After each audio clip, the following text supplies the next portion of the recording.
Brigadier साहब, बहुत शुक्रिया प्रोग्राम के लिए आपने वक्त निकाला। अब ये जो पिछले 3-4 रोज़ में जो कार्रवाइयाँ हुई हैं, इससे पाक अफगान ताल्लुकात पर क्या असर पड़ सकता है? कई बार पाकिस्तान की हुकूमत, पाकिस्तान की रियासत अफगानिस्तान को बता चुकी है कि ऐसे अनासर वहाँ पर उस सरजमीन पर मौजूद हैं जो पाकिस्तान में तखरीब कारी में मुलव्विस हैं। तो अब किस तरफ आप मामला को आगे जाता देख रहे हैं? बिस्मिल्लाह रहमान, बहुत शुक्रिया। देखें, इस वक्त टेंशन तो बहुत हैं अफगान तालिबान गवर्नमेंट और पाकिस्तान की हुकूमत पाकिस्तान के दरमियान।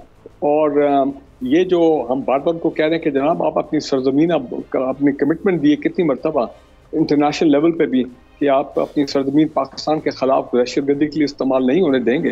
तो अगर आप अपनी कमिटमेंट नहीं मीट करते हैं और आप कमज़ोरी दिखाते हैं और आप दहशतगर्द जो हैं उनको उन पर कंट्रोल नहीं करने में आप नाकाम हैं, तो दानिस्ता तौर पे या जैसे, क्योंकि रोग एलिमेंट्स तो हैं अफगान तालिबान गवर्नमेंट में जो इंटरनेशनल इस्टेब्लिशमेंट के साथ और इंडियंस के साथ मिलके वो चाहते हैं कि ये पाकिस्तान में हंगामा जो है दहशतगर्दी का ये चलता रहे और पाकिस्तान डिस्टेबलाइज रहे। तो प्रॉक्सीज हैं जिनको वो इस्तेमाल कर रहे हैं। तो अगर वो नहीं करते हैं तो फिर मेरा ख्याल है ये कुछ अर्सा पहले भी कुछ स्ट्राइक्स हुई थी मेरे ख्याल जनरल बाजवा के दौर पे, और अभी अगर हुई हैं पीएफ ने, तो ये तो बड़ा भरपूर रिस्पॉन्स था पाकिस्तान का और बिल्कुल फुली जस्टिफाइड था कि अगर आप पाकिस्तान की में अंदर दहशतगर्दी को सपोर्ट करेंगे तो फिर आप पाकिस्तान के दोस्त जो हैं वो नहीं हो सकते।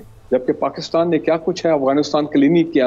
हम यहाँ से उनको तमाम गंदम हम भिजवाते हैं, कमोडिटीज बाकी रोज़मर्रा की वो यहाँ से जाती हैं। अफगान ट्रांजिट ट्रेड एग्रीमेंट हम उसको इम्प्लीमेंट करते हैं। गवादर से उनको उनके जो बाहर से सामान आता है, गुड्स आते हैं, वो हम अफगानिस्तान तक पहुँचाते हैं। अफगानिस्तान की एक्सपोर्ट जो है वाया तोरखम एंड चमन वो कराची सी पोर्ट और गवादर के थ्रू है।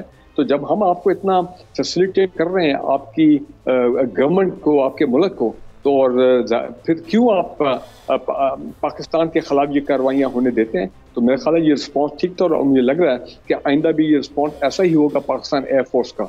और अब इस वक्त तो टेक्नोलॉजी हमारे पर इतनी एडवांस्ड है कि हमें शायद वो डबल फेंसिंग को क्रॉस करने की भी जरूरत ना पड़े। गो के इनके लोग तो इन्होंने और फारूक साहब, ये कैसा मौका है कि जिस वक्त अब पाकिस्तान से गैर कानूनी तारकीन का एक इनखला चल रहा है, चंद माह पहले इसका फेज़ 1 था जिसमें 4 लाख अफगानियों को वापस भेजा गया, अब इसके फेज़ 2 की एक डेडलाइन सामने आई थी, तो क्या इसका भी कोई कनेक्शन है? ये इसका रिएक्शन भी हो सकता है जो पिछले 2-4 रोज़ में कार्रवाइयाँ हुई हैं? नहीं हो सकता है, क्यों नहीं, क्योंकि वो जनाब उनके लोग जो यहाँ पे थे वो दहशतगर्दी में इन्वॉल्व थे, वो स्मगलिंग में इन्वॉल्व थे, वो इलीगल एक्टिविटी में इन्वॉल्व थे, वो किलिंग और टारगेटिंग फॉर रैंसम जो है उसमें वो इन्वॉल्व थे, लोकल सारे जो क्राइम सिंडिकेट्स थे उसमें वो इन्वॉल्व थे।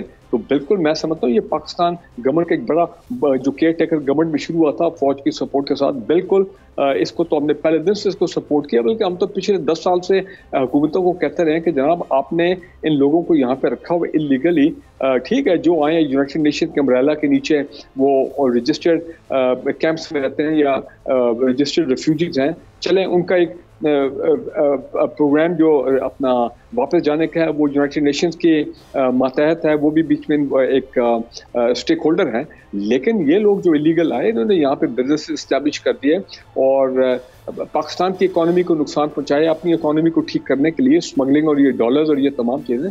तो मेरा ख्याल है कि वो तो बिल्कुल सही कदम है और अगर उस पर इनको गुस्सा है तो वो तो फिर मेरा ख्याल है वो भी जस्टिफाइड नहीं है, क्योंकि जनाब ये तो नहीं हो सकता ना कि पाकिस्तान की इकोनॉमी, पाकिस्तान के अवाम सफ़र करें सिर्फ इसलिए कि आप जो लोग यहाँ के बैठे हैं वो आके ये तमाम क्राइम्स में, इलीगल एक्टिविटीज में इन्वॉल्व हों। और इलीगल तरीके से ये भी हमें पता है कि बिल्कुल हमारे लोग मुलव्विस थे नादर में आगे पीछे जिन्होंने इनको इलीगली ये शनाख्ती कार्ड और ये चीज़ें इशू किए, पासपोर्ट वगैरह। तो देखें ना हमने तो यहाँ तक इनको सपोर्ट किया है कि वो लोग जो अमेरिकन के निकलने के बाद 3 साल पहले जिन्होंने अप्लाई किया था यूरोप, अमेरिका और वहाँ पे पनाह लेने के लिए, और वो लोग कुछ पाकिस्तान में आ गए थे, उनके चीज़ें प्रोसेस हो रही थी, जो फॉर्मेलिटीज है थ्रू दी फॉरेन एम्बेसीज इन इस्लामाबाद, हमने उनको वापस नहीं भेजा। तो चले ठीक है भाई, वो इस मुल्क छोड़ के जा रहे हैं, हमने यहाँ तक उनके लोगों को फैसिलिटेट किया है। तो फिर मैं ये कहूँगा हमने अपना पेट काटा है। बहुत बहुत शुक्रिया ब्रिगेडियर रिटायर्ड फारूक हमीद साहब।